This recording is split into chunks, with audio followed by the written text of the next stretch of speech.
आज देश के सामने सबसे बड़ी समस्या महंगाई और बेरोजगारी की है। किसी को भी घर चलाना मुश्किल हो रहा है, इतनी ज्यादा महंगाई हो गई है, कमर तोड़ महंगाई हो रही है। उधर हमारे युवा दर दर की ठोकरें खा रहे हैं रोजगार के लिए, उनके ऊपर डंडे लाठियां बरसाई जा रही हैं। ऐसे में सरकार बेरोजगारी और महंगाई का समाधान ढूंढने की बजाय सीए की बात कर रही है, तो ये बड़े दुख की बात है। ये सीए आखिर है क्या? बीजेपी की केंद्र सरकार का कहना है कि 3 देश, बांग्लादेश, पाकिस्तान और अफगानिस्तान, इन 3 देशों के अल्पसंख्यक जो हैं वो अगर भारत की नागरिकता लेना चाहें तो उन्हें भारत की नागरिकता दे दी जाएगी। इसका मतलब बड़ी संख्या में यहां से अल्पसंख्यकों को हमारे देश में लाया जाएगा, उनको रोजगार दिए जाएंगे, उनके लिए घर बनाए जाएंगे, उनको यहां बसाया जाएगा। अजीब बात है ना। बीजेपी की केंद्र सरकार से हमारे बच्चों को रोजगार दिए नहीं जा रहे, पाकिस्तान से लोगों को लाके उनके बच्चों को रोजगार देना चाहते हैं। हमारे लोगों के पास तो घर नहीं है, भारत के तो ढेरों लोग बेघर हैं, लेकिन बीजेपी वाले पाकिस्तान से लोगों को लाके उन्हें भारत में बसाना चाहते हैं, उनको घर देना चाहते हैं। हमारे रोजगार उनके बच्चों को देना चाहते हैं, हमारे हक के घर उनमें पाकिस्तानियों को बसाना चाहते हैं।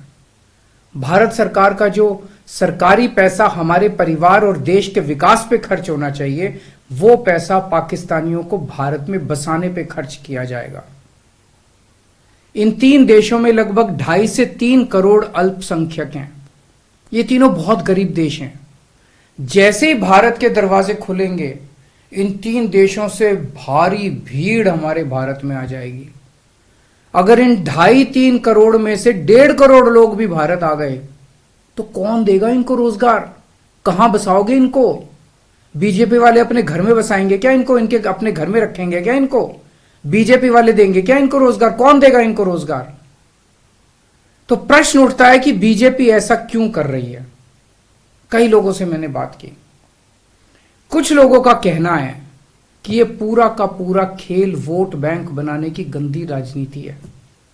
इन तीनों देशों से 1.5-2 करोड़ लोगों को अगर भारत ले आया गया और उनको चुन चुन के इस तरह से देश के अलग अलग भागों में बसाया गया, जिससे जहां जहां बीजेपी के वोट कम हैं वहां झुग्गियां डाल के अगर इन लोगों को वहां बसाया गया तो वहां बीजेपी का एक पक्का वोट बैंक तैयार हो जाएगा, बीजेपी के वोट बढ़ जाएंगे।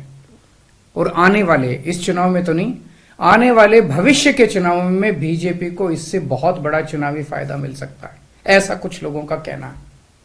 मुझे नहीं पता ये सच है कि गलत, लेकिन सबसे बड़ा प्रश्न है कि बीजेपी ये क्यों कर रही है। एक तरफ बीजेपी की हरियाणा सरकार हरियाणा के बच्चों को रोजगार देने में असमर्थ है। रोजगार के लिए हरियाणा सरकार अपने बच्चों को इजराइल भेज रही है। इजराइल में हम सब जानते हैं कि युद्ध चल रहा है, हमारे बच्चों को युद्ध में धकेला जा रहा है। अपने बच्चों को तो रोजगार है नहीं और पाकिस्तानियों को भारत लाके उनके बच्चों को रोजगार देना चाहते हो। मेरी तो यह बात बिल्कुल समझ से परे है। बीजेपी वाले पूरी दुनिया से बिल्कुल उल्टा चल रहे हैं। पूरी दुनिया में कोई भी देश अपने पड़ोसी देशों के गरीबों को अपने घर नहीं लाना चाहता। पड़ोसी देशों के लोगों को अपने देश में आने से रोकने के लिए पूरी दुनिया में हर देश तरह तरह के कानून बनाता है, बॉर्डर पे दीवारें लगाता है, बॉर्डर पे बिजली की तारें लगाई जाती हैं ताकि पड़ोसी देश का कोई भी व्यक्ति हमारे देश के अंदर ना आ सके। बीजेपी शायद अकेली पार्टी है पूरी दुनिया की जो पड़ोसी देश के गरीब लोगों को अपने देश में घुसाने के लिए दरवाजे खोल रही है, बिल्कुल उल्टा कर रही है। एक और बात है सोचने की, पिछले 10 सालों में 11 लाख से ज्यादा भारत के बड़े बड़े अमीर उद्योगपति और व्यापारी भारत छोड़ के चले गए। ये लोग भारत में फैक्ट्री चलाया करते थे, इंडस्ट्री चलाया करते थे, बड़े बड़े व्यापार किया करते थे, लाखों लोगों को नौकरी देते थे, रोजगार देते थे। ये बीजेपी की गलत नीतियों और उनके अत्याचार से तंग आके भारत छोड़ के चले गए। अगर बीजेपी को लाना ही है तो इन लोगों को वापस भारत लेके आओ ना, जो भारत छोड़ के चले गए। ये भारत आएंगे, इनके पास पैसा है, भारत में इन्वेस्ट करेंगे, नई नई फैक्ट्रियां खोलेंगे, नए नए व्यापार खोलेंगे, अपने बच्चों को रोजगार मिलेगा। ये क्या बदतमीजी है कि बांग्लादेश के, पाकिस्तान के और अफगानिस्तान के लोगों को हमारे देश में लाके बसाएंगे और उनको हमारे बच्चों के हक के रोजगार उनको देंगे। ये लोग कह रहे हैं कि 2014 के पहले आए हुए घुसपैठियों को इन नागरिकता दी जाएगी।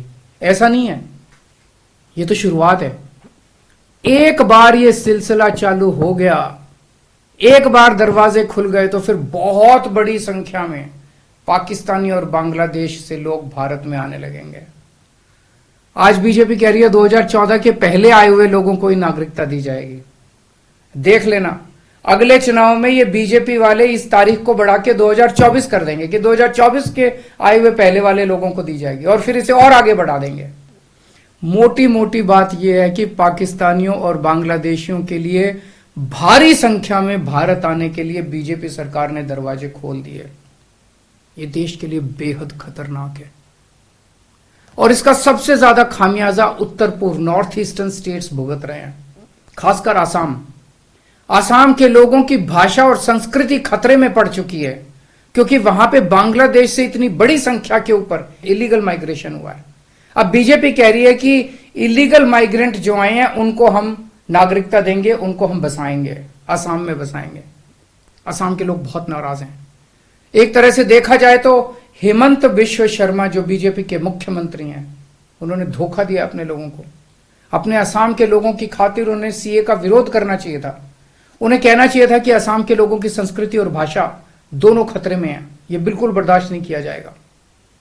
तो दोस्तों, पूरे देश की मांग है कि सीए को वापस लिया जाए।